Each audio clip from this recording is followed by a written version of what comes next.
వి gold trusted gold buyers తాకట్టులో ఉన్న బంగారాన్ని విడిపించి ఈ రోజు ఉన్న మార్కెట్ ధరకే కొనబడును. మరిన్ని వివరాలకు సంప్రదించండి 77107720. ఊహించని ప్రమాదం కన్నీటిని మిగిల్చింది.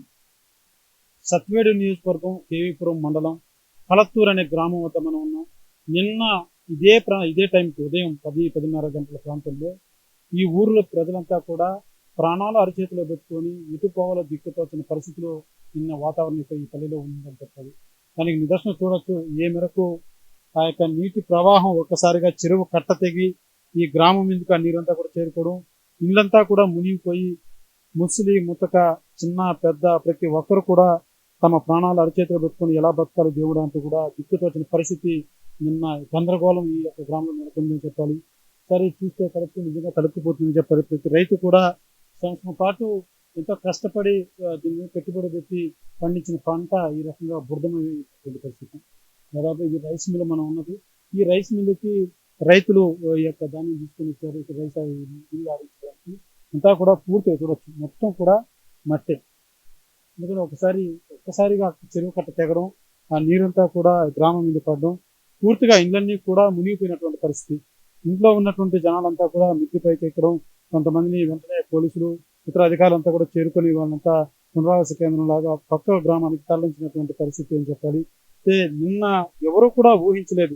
నిన్న అంతా కూడా గ్రామం అంతా కూడా ప్రశాంతంగా పడుకొని ఉదయం లేచిన తర్వాత ఏం జరిగిందో తెలియదు, ఎందుకు ఎక్కడ చెరువు ఎక్కడ గండి పడిందో తెలియదు, నీళ్ళు ఎక్కడి నుంచి ఎటు వస్తున్నాయో అర్థం కాని పరిస్థితిలో నిన్నంతా ఒక గందరగోళ పరిస్థితి ఈ గ్రామంలో నెలకొనింది. మొత్తం కూడా ఒక ఆర్త నాదాలు ఏదైతే ఏం జరుగుతుంది, మేము అసలు ఉంటామా బతుకుతామా ఏమవుతుంది మా పరిస్థితి అన్నటువంటి భయాందోళన ఈ గ్రామంలో నెలకొందని చెప్పాలి. చూడొచ్చు ఏ మేరకు నష్టం కలిగిందో ఈ గ్రామంలో ఒకసారి మనం చూస్తే అర్థమవుతుంది. ఇదంతా కూడా మనం చూస్తున్నదంతా కూడా వరి, ఇదంతా కూడా బస్తాలు పూర్తిగా కూడా నీటితో మునిగిపోయి అంతా కూడా నష్టం. ఇది ఇంకా ఏమాత్రం ఈ రైతుకి పనికి రాదని చెప్పాలి. తడిచినటువంటి దాన్ని పూర్తిగా పనికిరాని పరిస్థితి. ఒకసారి మనం చూడొచ్చు ఈ రైస్ మిల్లులో ఇక్కడ మనం చూస్తున్న మార్పు ఈ స్థాయి వరకు నిన్న నీటి ప్రవాహం ఇక్కడ చేరుకున్నటువంటి పరిస్థితి. మనం చూస్తున్నాము ఇదంతా కూడా ఇక్కడ దాకా నీళ్ళు ఉన్నటువంటి పరిస్థితి. అంటే మనిషి పూర్తిగా మునిగిపోయేటువంటి పరిస్థితి అని చెప్పాలి.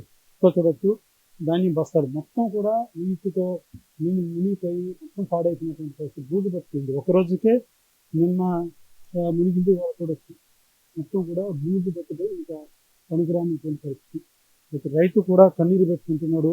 అప్పు చేసి పంట మీద ఎంతో పెట్టుబడి పెట్టేశాము, ఒక్కసారిగా ఊహించని ప్రళయం మా జీవితాన్ని ఈ రకంగా బుగ్గిపాలు చేసినట్టు కూడా ఆవేదన చెందుతున్నది. ఏం పెద్ద ఏం బాధపడుతున్నావు?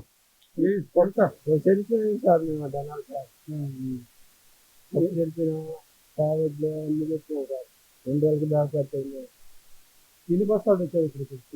40 బస్తాలు. నిన్న ఏం పరిస్థితి ఎప్పుడు వచ్చేసాయి నీళ్ళు? నిన్నట్టు వచ్చేసింది సార్. మా చెల్లి ఆ ఊరిలో చెప్పుకుంటే జాతి పడినట్టు చేస్తుంటాం. వాళ్ళ చెప్పలేక తెగిపోయినాక నీళ్ళు వచ్చేయినాక అప్పుడు చెప్పిన దగ్గర వాళ్ళు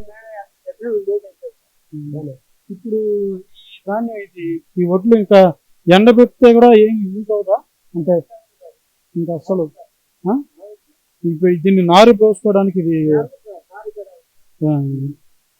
నిజంగా చాలా అన్నిటి పర్వతం అవుతున్న రైతులు అని చెప్పాలి. పూర్తిగా పనికిరాదు ధాన్యం. ఏదైతే మనం చూస్తున్న వరి పూర్తిగా అసలు ఇంకా పనికిరాదు. దీన్ని ఎంత ఎండబెట్టి ఏం చేసినా కూడా ఇది ఇంకా వినియోగించడానికి అయితే పనికిరాదు. అసలు కనీసం తినడానికి కూడా ఇది యూజ్ చేసేటువంటి పరిస్థితి లేదు.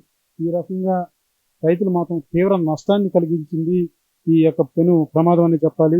నిన్న ఏదైతే ఆ చెరువు కట్ట ఈ ఊరికి ఒక 1/2 కిలోమీటర్ కొంచెం ఒక 400 ఎన్ని కిలోమీటర్ అండి, 2.5 నుంచి 3 కిలోమీటర్ల మేర ఉందంట. అయితే అక్కడి నుంచి ఆ చెరువు కట్ట ఒకసారిగా కట్ట తెగి ఆ చెరువు కట్టలో ఆ యొక్క చెరువులో ఉన్నటువంటి నీళ్ళంతా కూడా భయంకరమైనటువంటి అతివేగంతో, ఎందుకంటే గడిచిన నెల రోజులుగా కూడా జిల్లాలో విస్తారంగా వర్షాలు నమోదవుతూనే ఉన్నాయి.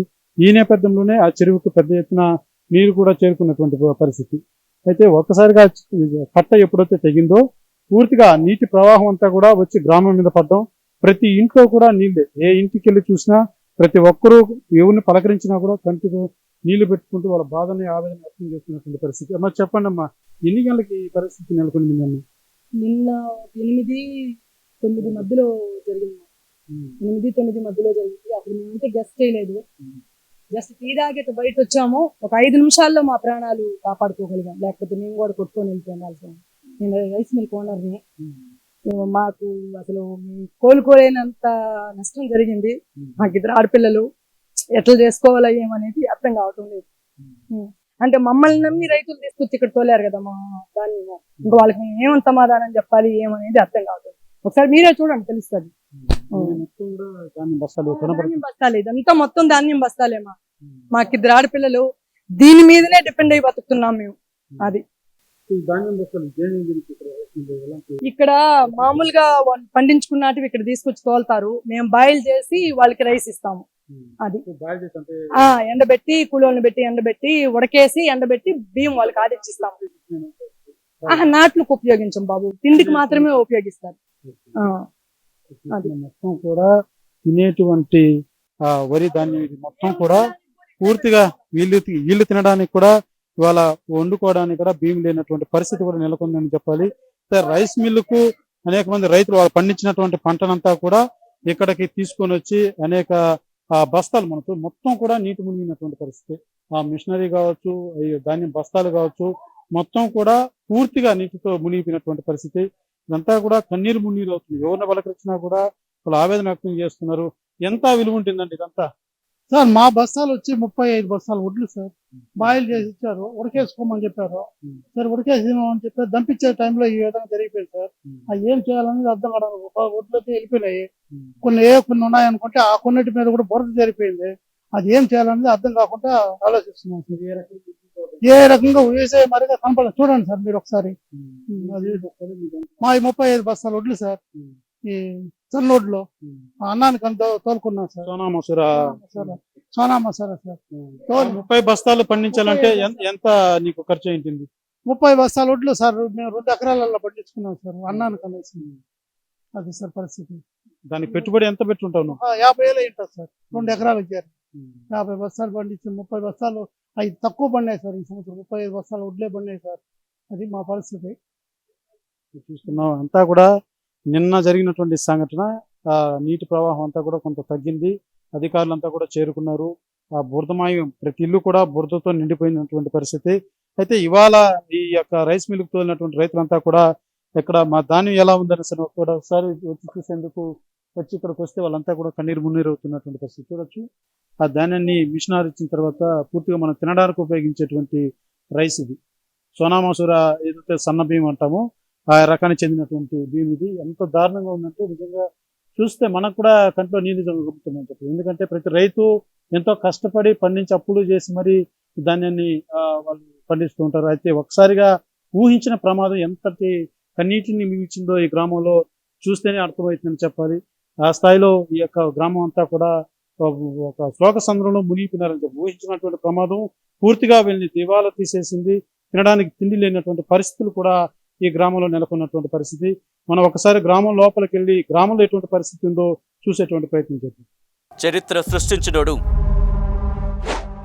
ఇప్పుడు ఆ చరిత్రని తిరగరాయబోతున్నాడు. అబద్ధాల గోడల్ని బద్దలు కొట్టి నిజాలను రాగా మీ ముందుంచబోతున్నాడు. నిజమైన వార్తల కోసం వెంటనే డౌన్లోడ్ చేసుకోండి రా యాప్ని.